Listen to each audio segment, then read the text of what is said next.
Welcome to Telangana వెలుగు. నేను మీ రాజు. ఆరు పార్టీలో అధికారం పోయినప్పటికీ బీఆర్ఎస్ లో వర్గపోరు నడుస్తుందంటూ ఈ రోజు ఒక ప్రముఖ పత్రికలు వేసినటువంటి మ్యాటర్.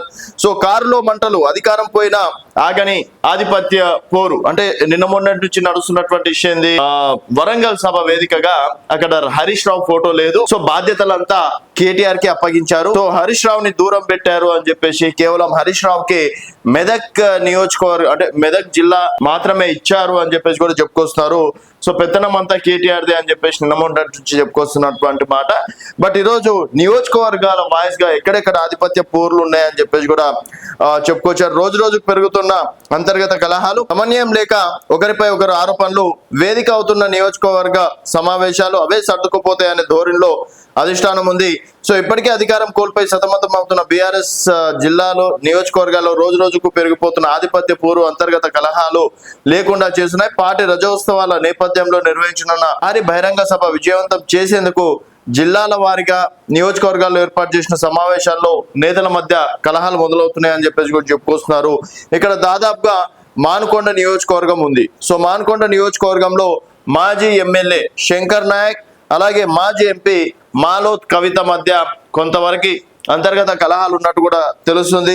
అలాగే డోర్నకల్ చూసుకున్నట్టయితే డోర్నకల్లో మాజీ మంత్రులు రెడ్డి నాయక్ అలాగే సత్యవతి రాథోడ్, రెడ్డి నాయక్ అలాగే సత్యవతి రాథోడ్ మధ్య ప్రస్తుతం ఆది పోరు కనిపిస్తుంది. సో అక్కడ ఎందుకంటే వచ్చే ఎన్నికల్లో నేనే పోటీ చేస్తాను, టికెట్ నాకే అది అని చెప్పేసి ఇంకా మాలోత్ కవిత శంకర్ నాయక్ అయితే గతంలో అంటే బహిర్గంగానే వాళ్ళిద్దరి మధ్య ఆధిపత్య పోరు ఏ విధంగా ఉండేనో కూడా చూసినాం. అలాగే భూపాలపల్లి నియోజకవర్గంలో చూసుకున్నట్టయితే గండ్ర వెంకటరమణారెడ్డి అలాగే శాసన మండలి ప్రతిపక్ష నేత మధుసూదనాచారి. గండ్ర వెంకటరమణారెడ్డి కాంగ్రెస్ పార్టీలో గెలిచి బీఆర్ఎస్ పార్టీలోకి వచ్చారు. అప్పటి నుంచి కూడా భూపాలపల్లిలో కొంతవరకు కాంట్రవర్సీ నడుస్తుందని చెప్పేసి కూడా చెప్పుకొచ్చారు.